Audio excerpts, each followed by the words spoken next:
Hamas নেতা ইসমাইল হানিয়া হত্যাকাণ্ড এমন সময় ঘটেছে যখন গাজায় ইসরায়েলের হামলা 10 মাসে গড়িয়েছে। যুদ্ধ শেষ হওয়ার কোনো লক্ষণ দেখা যাচ্ছে না।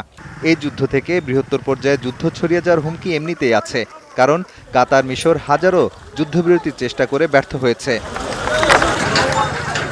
এদিকে ফিলিস্তিনের বিভিন্ন দল ইসরায়েলের দখলকৃত পশ্চিম তীরে হামলা চালানো এবং গণবিক্ষোভের ডাক দিয়েছে। ফিলিস্তিনের ইসলামিক জিহাদ বলছে ইসরায়েল পতনের দ্বারপ্রান্তে পৌঁছে গেছে। একই সময় ইসরায়েল ও হিজবুল্লাহর মধ্যে সংঘাত যুদ্ধের ঝুঁকি বাড়িয়েছে। ইসরায়েলের গোলান মালভূমিতে হামলায় 12 শিশু কিশোর নিহতের ঘটনার পর বৈরুতে পাল্টা হামলা চালিয়েছে ইসরায়েল। লেবাননের সশস্ত্র হিজবুল্লাহ গোষ্ঠীর একজন জ্যেষ্ঠ নেতাকেও হত্যার দাবি করেছে তারা।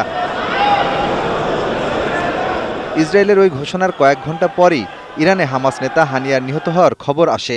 এসব ঘটনার ঘনঘটায় গাজায় অবিলম্বে যুদ্ধবিরতি হওয়া আরও অসম্ভব হয়ে উঠছে বলে মনে করছেন অনেকে।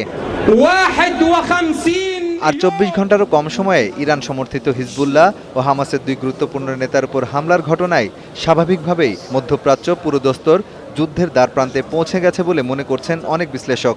হামাসের সশস্ত্র শাখা বলছে হানিয়ার হত্যাকাণ্ড যুদ্ধকে নতুন মাত্রায় নিয়ে যাবে এবং এর প্রতিক্রিয়াও বড় ধরনের হবে।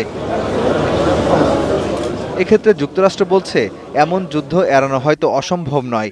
মার্কিন প্রতিরক্ষা মন্ত্রী লয়েড অস্টিন বলেছেন ওয়াশিংটন উত্তেজনা কমাতে কাজ করছে, কূটনৈতিক সমাধানেরও সুযোগ আছে বলে দাবি করেন তিনি। এর আগে ইসরায়েল ইরান পাল্টাপাল্টি হামলার পরই ইরান ঘোষণা দিয়েছে এর প্রতিশোধ নেওয়ার চেষ্টা করলে আরও বড় আক্রমণ করবে তেহরান, অন্যথায় যুদ্ধ ওখানেই শেষ। এই লড়াই থেকে যুক্তরাষ্ট্রসহ ইসরায়েলের অন্য মিত্রদের দূরে থাকার ব্যাপারেও সতর্ক করেছে ইরান। তবে সেই সব ঘটনার 3 মাস যেতে না যেতেই আবারও ইরানের সার্বভৌমত্বকে হুমকির মুখে ফেলে দিয়েছে ইসরায়েল। ফলে প্রশ্ন উঠেছে এখন কিভাবে এর প্রতিক্রিয়া দেখাবে তেহরান। এ বিষয়ে আল জাজিরার সংবাদদাতা আলী হাশেমি বলেছেন ইরানের মাটিতে ইসরায়েল হানিয়ার মতো একজন রাষ্ট্রীয় অতিথিকে হত্যায় এই মুহূর্তে বড় প্রশ্ন ইরান এবার কি করবে। পুরো অঞ্চলেই এর বড় প্রভাব পড়তে পারে। এর অর্থ হতে পারে ইসরায়েলের উপর ইরানের হামলা।